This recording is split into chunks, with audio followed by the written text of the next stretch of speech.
You are listening to The Weekly Wager with the Doctor and Uncle B on the iBet Networks. How you doing, Uncle B? What's happening, Jeffrey?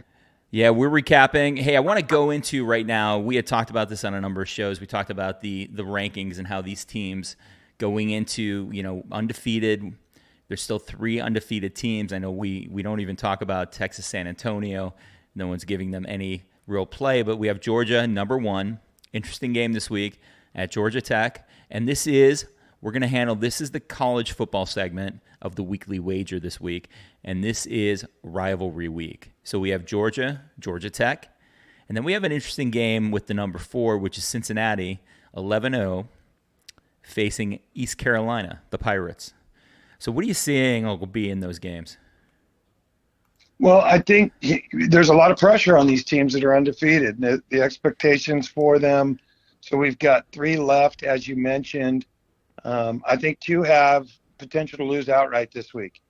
And it's not Georgia, even though that's interesting, being a rivalry, getting that many, Georgia Tech at home.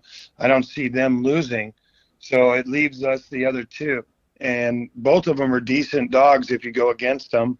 I think East Carolina has a decent shot. You can back it up with 14 points. And then North Texas, Mean Green, they're at home. Both those teams are out of the great state of Texas. I think right now, how many are they getting? They're getting a boatload. 12, 13, I think is the number. Yeah, 12, 13, yeah.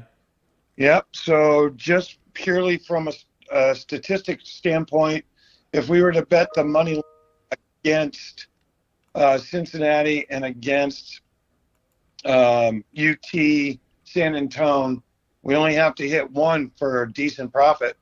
50% makes you a decent profit. So something to think about. I think one of those 2 teams has the opportunity to go down, and you're also getting good against the spread number to try and go after it. Yeah, the one that interests me is the number 4 Cincinnati at East Carolina. You have Cincinnati 11-0, but they're against the spread 6-5, like barely taking care of business there. And then you have the East Carolina Pirates there. They're 7-4, but they're 7-1 against the spread, 3-1 against the spread at home, where you have Cincinnati 2-3 against the spread on the road. So this looks like there's some value there with East Carolina. I'm just looking to see which one of these 2 teams can crack. There's a possibility. There's a lot of pressure. We're down at the end now, Absolutely. And there's, it just seems like it will fall out the way that other teams have fallen out and lost earlier this year to make it even more jumbled in the BCS championship. So it seems like that would be an interesting. So let's get into some rivalry games.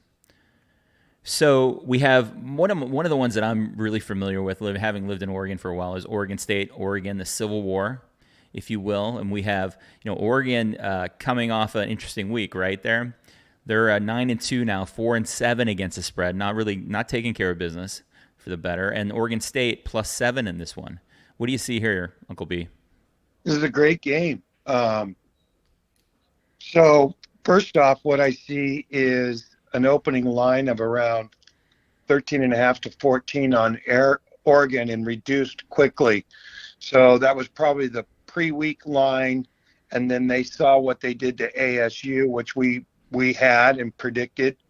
And I think that's what's caused bettors and lines makers to reduce that line. Anytime we see something move that much, that's significant.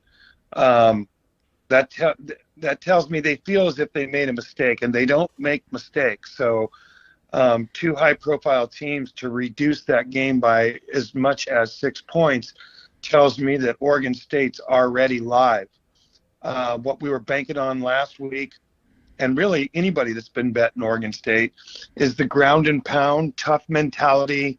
They have a fantastic record at home. There's some chinks in the armor out on the road, but this is a rivalry, and Oregon State has a lot to play for here. They don't have many opportunities where I think they actually believe they have a shot in this game on the road. So I think it's a great game to play against the spread. Here's going to be the theme. If you were breaking down units, put 2 units on Oregon State against the spread, try and get to 7 now. That thing will probably go to 6.5. And then you want to back it with 1 unit on the money line. So if you're completely incorrect, you're going to lose, let's say, 300. If you cover the spread, you're going to make 100. And if you get the outright win, you're going to do really well.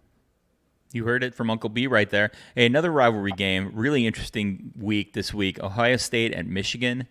This is the game of the week, I think, right here. Well, this is the game of the week, really, for the football fan, I think. For sure. Look at the rankings of these two teams. Harbaugh's always interesting, I think. It's a moment for him. We've been talking about that for 2 weeks. Here is Michigan's opportunity on a tee to stop a lot of the.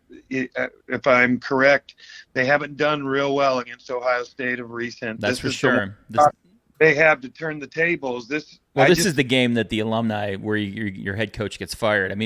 This is a great year for Harbaugh, having some kind of mediocre and down years, but this is the game that they focus on every year. And you have Ohio State against the spread. They're 10-1, ranked number 2 against number 5 Michigan. Against the spread, Ohio State's 6-4-1, and the Michigan, which is covering nicely, 9-2 against the spread. 10-1, ranked number 5, +7 right now. And this is an interesting game. Do you see this playing out to be a close game? How do you see this one turning out? I think you got to play it the same way as all these other underdogs. If I lose this one, it's because I'm drawn in by Harbaugh. I guess I want to see him win. So there's a little bit of emotion involved in that, which is never good when wagering money. But if they can't win at home now, and they've got the defense to do it, I think we're going to have some weather on our side. I think it's, if we get some cold flurries, there's potential snow. We know for sure it's going to be cold. And we get into a ground and pound type game that kind of fits Harbaugh. I think Michigan has a shot. So again, I think you got to take the spread here, and it's worth taking a shot on the money line, because that's the whole idea for Michigan. They're not interested in the spread. They're interested in winning this game outright. And I also get the sense that there's public run and popularity on Ohio State. And it seems like 57% of the money is going on Ohio State right now. We see the number leaking too. If you notice, it's going up on Ohio State slowly. Yeah, so your pick on this one is Michigan, but maybe we'll have to talk about where we rate this one a little bit later. Well, I'll go ahead and say I'm taking Michigan, but if Harbaugh doesn't, and I'm looking for, my expectations is outright win from Harbaugh. And if he doesn't, then he's going to be on my poop list. So would you avoid the spread in this one and just bet the money line? No, I'd do the same thing. 2-unit spread, 1-unit money line. Got it. Let's look at another one. We've talked about this team a little bit this year. Interesting team is this Utah team. So Colorado at Utah. You have Colorado 4-7 this year. Utah 8-3. Both teams very modest against the spread, 5-6. Both teams. You have Utah giving 24. What do you think about this game? Other than Utah should wipe the floor with them, there's better games on the board. If I had to bet it, I'd take Utah to clean the clock. You see it as a blowout? Yeah. All right, what about the BYU game? So There's BYU at USC. It's a 7:30 start here on the West Coast, 10:30 Eastern. You have USC, who's 4-6 this year, 3-7 against the spread against a 9-2 BYU team, giving 7 to USC. Yeah, USC losing their rivalry pretty bad. That's a play that I have this week with Cal going against UCLA. I don't see any purpose for USC to come back, and what they're going to find themselves in is the most physical game that they've played in all year long. You got a disciplined, motivated BYU team coming in, very well coached, and they do like to play a physical style game. And I don't see any motivation for USC to stick in there and play that type of a game. So you see USC ready to go home, is what you're saying? Yeah, and we see it in the spread too. BYU favored by 7.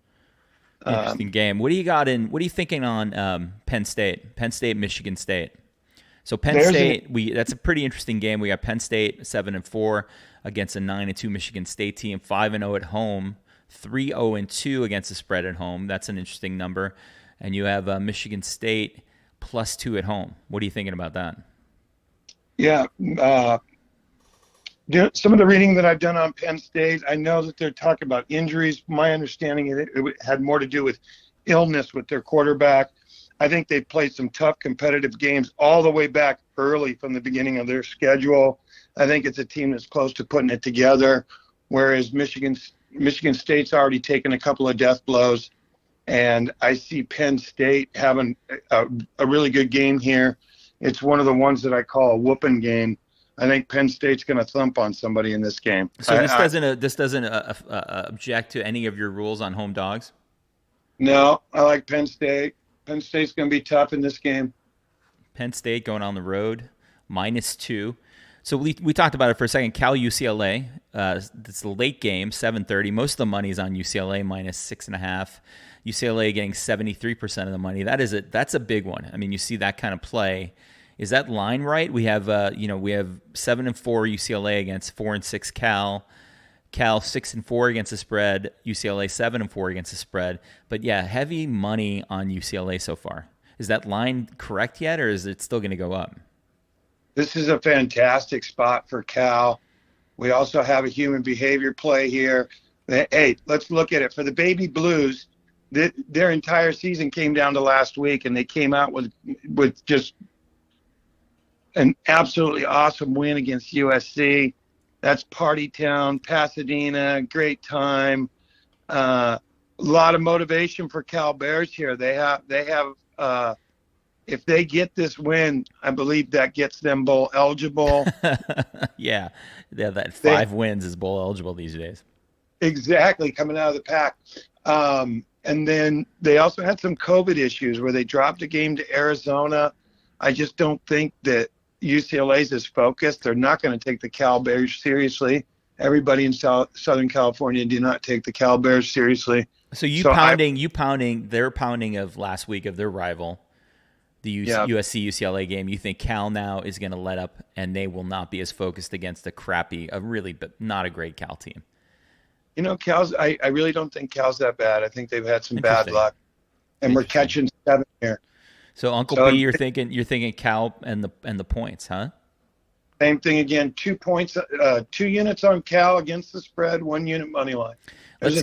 Let's cover one more. Texas A&M at LSU. LSU +6.5 at home. When do you see that spread?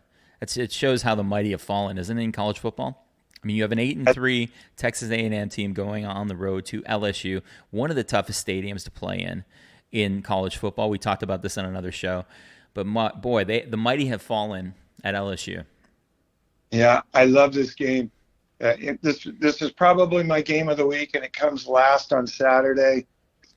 Here's what I'm trusting in. I played for players, coaches. I know the type of person that Ed is. I know some folks that played for Ed. And I just don't believe those kids at LSU are going to send him out on a loss. A lot of times nowadays, they don't let an outgoing coach because of recruiting, short-term, what have you. A lot of times they don't coach the bowl game. They head out after their last game. Oh, that could very well happen. Yeah, that's true. What we have here is Ed Ogeron at Go Tigers at home as a dog in his last game. I don't believe his kids let him down. I think they made some adjustments in the middle of the year, especially on defense. You'll notice they go more to a 3-duck-3 type defense. And offensively, they ran that guy out that wanted to do a little bit more run and shoot. They're running the ball a little bit more effectively and balanced out. And then there's also rumors, I don't know if it's true or not, but it would be great for Chalkboard Talk, is that Jimbo Fisher might be rumored for LSU, which, that's all Ogeron needs is a little something extra to motivate his kids. So I'm going based purely in belief in Ed and knowing the type of coach that he is and how the kids feel about him. And, again, LSU on the money line and LSU against the spread. Hey, so Uncle B going LSU on the money line, the spread. Why don't we sum these games up a little bit here in the weekly wager segment? Do you think you can put some A, B's, and C's on these or kind of rate these picks for everybody? The weekly wager. What are you thinking, Uncle B? Yeah, here's how I would go because the approach is I believe in rivalry week and down near the end that we are going to see upsets. And so that's been my focus and my target all week. And I'm looking for teams that have a legitimate shot to win outright. So with that being said, and there is some risk with taking money line underdogs, I won't throw any C's in. What I'll try to do, it's easier for me to locate my A's for you. My A's are the Oregon State Beavers, the LSU Tigers, and the Cal Bears. And then if I did B's, all of these are underdogs, high opportunity to score. B's would be Michigan, Florida State, and that's it. You got 5 games there. We'll try and hit 3 out of 5. Those are your 5 games. If we hit 3 out of 5, we're making money, especially with them all being underdogs. Now, how would you manage your money on those A, B's, and C's? Do you have different wagers or units on the A's and the B's? I mean, I know we talked about how we did the 2-1 units on the games, money line, and against the spread. But how would you pick those A, B, and C's, and how do you work that in terms of money management? I would balance out all 5 because we don't we don't want to take the top 3 and only hit 1 and the bottom 2 both hit, right? That's right. So you're going to put equal bets on all those. I think we equal weight it, don't parlay them. We want to try and make money here, and we got underdog parlays or underdog money line straight. So what you do is you do 2 units. So let's say $200 across the board on all 5, taking the points. And then you put $100 across the board on every single one on the money line. That sounds good, Uncle B. I think that's a smart bet. I'll tell you, one of the things that the average bettor gets into trouble with is when they start doubling up on bets when they get behind. And that's something, you heard it right from Uncle B here, whose experience, has been doing this for many years, 30 plus years. When you hear that from someone who's a veteran, just know that the average bettor, when you get in trouble, a lot of times it's you're chasing your bets to pay the bookman. Maybe that's a Sunday night game. And that's an average, or that's a noob move, not a pro move. The pro sets up his picks. He may have 3 to 4 picks the whole weekend. He knows how much he's going to bet on them, and he doesn't chase because he got behind. Is that right, Uncle B? At the end of the day, it's important everybody realizes that no matter how good you are, you're going to go on a cold streak. It's going to happen. It happens to everybody. Anybody that says that it doesn't, they haven't been in the game that long. What I found the best way to get out of a cooler, or if you feel as if, you're in a chase mode, which means you're down, you're trying to make it back, and you're betting more on one game than you normally do. Chase, right? Shorten up. If you're normally $100 bettor, put $25 on one game and see if you hit it. There you go. That's a safe way to play it. Hey, that'll wrap it for this week, for the rivalry week of college football. And we'll see you again next time on the Weekly Wager with the Doctor and Uncle B.